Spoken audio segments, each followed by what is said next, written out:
জমিন কার, আর আওয়াজ দিয়ে বলতে হবে জমিন কার, আইন চলবে কার। বিগত 17টি বছর দেখেছি আল্লাহর আইন এই বাংলার সংসদে চলে নাই।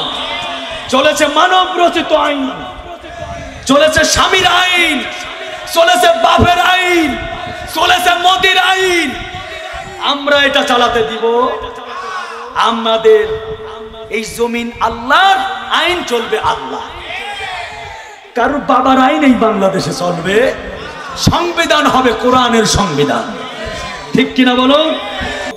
অনেকে বলে হুজুর হাসিনা পালায়ে গেছে, আমরা তো যুদ্ধে জিতে গেছি। না ভাইজান, এখনো আমাদের চূড়ান্ত বিজয় আসে নাই, এখনো আমরা যুদ্ধে জিতি নাই, কেবলমাত্র সেমিফাইনালে আমরা জিতেছি।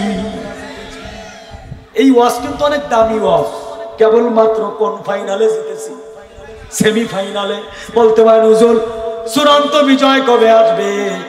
যেদিন এই বাংলার সংসদে দিন কায়েম হবে, আল্লাহর কোরআনের রাজ যেদিন কায়েম হবে, সেদিন আমাদের চূড়ান্ত বিজয় হবে। কথা ঠিক কিনা? আমার কলিজার ভাইরা, বাংলার জমিনে আল্লাহর দিন কায়েম হোক, এটা কি আপনারা চান? চান? এই দিন কায়েম করতে গিয়ে যদি আপনাদের মরণ হয়ে যায়, এই দিন কায়েম করতে গিয়ে যদি আপনাদেরকে বুলেটের সামনে দাঁড়াতে হয়, আবু সাইদের মতো যদি আবারও মরতে হয়, রাজি আছে? মানুষ আপনাদেরকে ভুলবে না, মনে রাখবে, দোয়া করবে। কারণ হকের পক্ষে থাকুন, হক আর বাতিলের লড়াই কিয়ামত পর্যন্ত থাকবে। আদম আলাইহিস সালাতু ওয়াস সালাম ছিল হকের পক্ষে, ইবলিস শয়তান ছিল হকের বিপক্ষে। আমার বাবা হযরত ইব্রাহিম আলাইহিস সালাতু ওয়াস সালাম ছিলেন হকের পক্ষে, নমরুদ শয়তান ছিল হকের বিপক্ষে। হযরত মুসা আলাইহিস সালাতু ওয়াস সালাম ছিল হকের পক্ষে, ফিরাউন শয়তান ছিল হকের বিপক্ষে। ঠিক বেটিকা তো আসতে বলছেন কেন? এই বাংলাদেশে জামাত ইসলামের কর্মীরা ছিল হকের পক্ষে, সরমনার ভাইরা ছিল হকের পক্ষে, হেফাজতের ভাইরা ছিল হকের পক্ষে, আর এই আওয়ামী লীগ ছিল হকের বিপক্ষে। স্পষ্ট কি বাধা এসে গেল নাকি? কোনো সমস্যা আছে? আমরা চাই, আমরা আইয়ুব আলীর শাসন দেখেছি, আমরা ইরশাদ চাচার শাসন দেখেছি, বঙ্গবন্ধু শেখ মুজিবুরের শাসন আমরা দেখেছি। এখন সময় এসেছে বিএনপি ভাইরা, জামাত ইসলামীর ভাইরা, হেফাজতের ভাইরা, সরমনার ভাইরা সবাই মিলে আল্লাহর জমিনে দিন কায়েম করতে হবে। আগামীর বাংলাদেশ কোরআনের বাংলাদেশ করতে হবে। শুধু জামাত ইসলামী একাই কোরআনের রাজ বাংলার সংসদে কায়েম করতে পারবে না। শুধু সরমনাই যদি মনে করে আমরাই একাই একেবারে জয় করব, পারবে না। হেফাজত একাই পারবে না, বিএনপি একা পারবে না। সময় এসেছে ঐক্য হতে হবে আমাদের।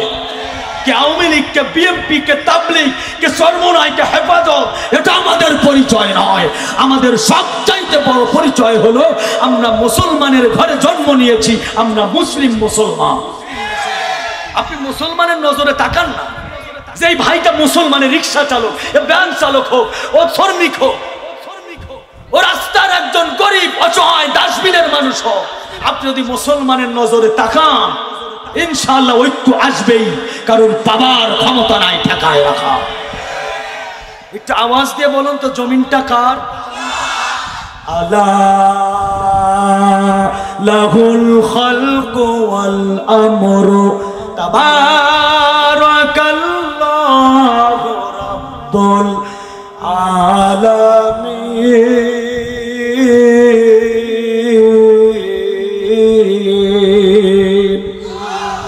জমিন কার, আর আওয়াজ দিয়ে বলতে হবে জমিন কার, আইন চলবে কার। বিগত 17টি বছর দেখেছি আল্লাহর আইন এই বাংলার সংসদে চলে নাই। চলেছে মানব রচিত আইন, চলেছে স্বামীর আইন, চলেছে বাপের আইন, চলেছে মোদির আইন। আমরা এটা চালাতে দিব? আমাদের এই জমিন আল্লাহর, আইন চলবে আল্লাহ। কারো বাবার আইন এই বাংলাদেশে চলবে, সংবিধান হবে কোরআনের সংবিধান। ঠিক কিনা বলো? আসুন আলোচনা করতে দেন।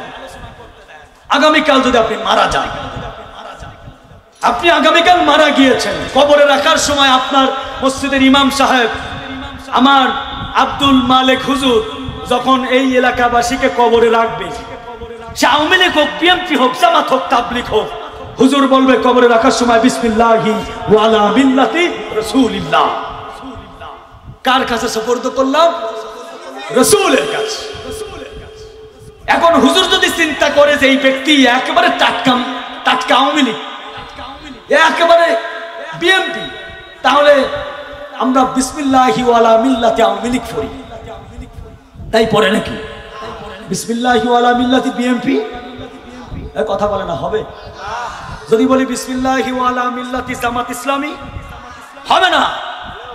যে যে যে যে যা দল কর, আমাদের পরিচয় হলো আমরা মুসলমান। বলুন তো আমাদের রব কয়জন? আরো জোরে আমাদের আল্লাহ কয়জন? আমাদের নেতা, আমাদের নবী কয়জন? আমাদের কোরআন কয়টা? তাহলে কে আওয়ামী লীগ, কে বিএনপি, কে তাবলীগ, কে চরমনাই? আল্লাহর দিন যদি কায়েম করতে হয়, কোরআনের আয়াত তেলাওয়াত করবো একটা, শোনেন কেমন জানি মনে হয় এই আয়াতটা আল্লাহ 2025 সালের জন্য নাজিল করেছে। জোরে কর না সুবহানাল্লাহ।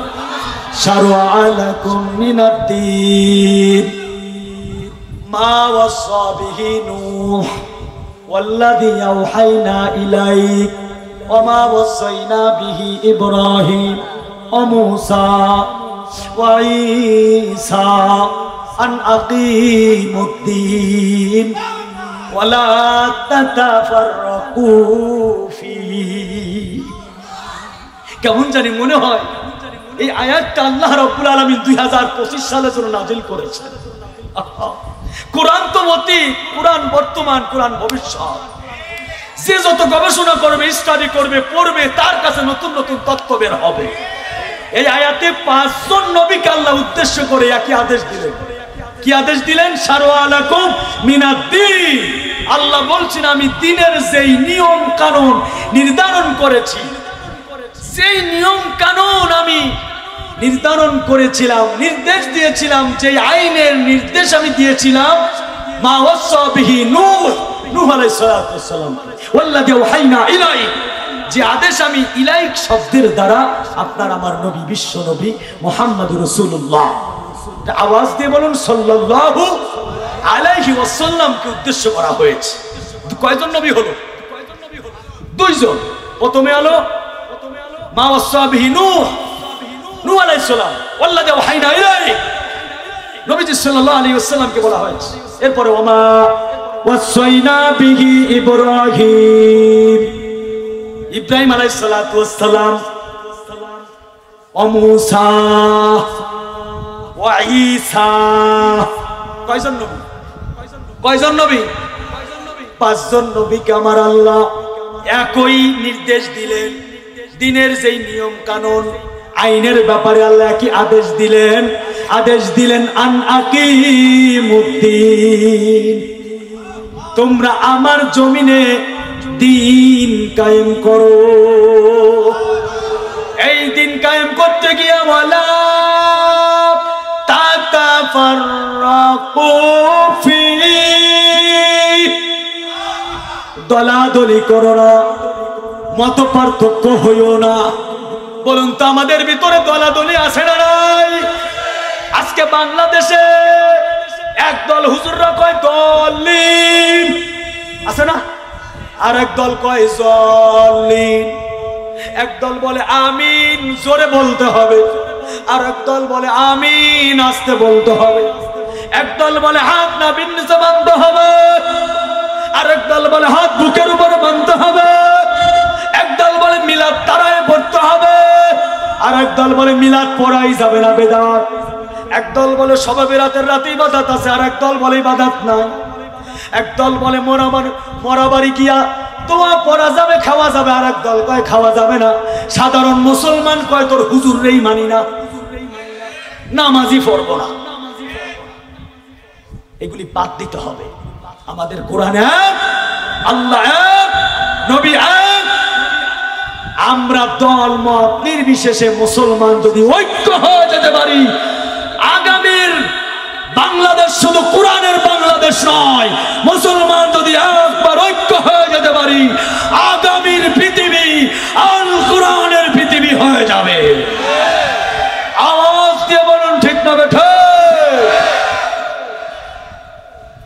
আগামীর পৃথিবী আল কোরআনের পৃথিবী যদি হয়ে যায়, আর কোনো ভয় আছে? আসুন, কি হবে কোরআনের বাংলাদেশ গড়লে কি হবে, এই আলোচনা সামনে আসতেছে। আমার আল্লাহ বললেন, নবী যে যা বলুক মন খারাপ করবেন না। ওয়ালাল আখিরাতু খায়রুল লাকা মিনাল উলা। নবীজি যে যা বলুক, এই দুনিয়ার ক্ষণস্থায়ী পৃথিবী, আখিরাত চিরস্থায়ী। মুসলমান ভাই, এই ক্ষণস্থায়ী পৃথিবীতে হকের পক্ষে থাকতে হবে।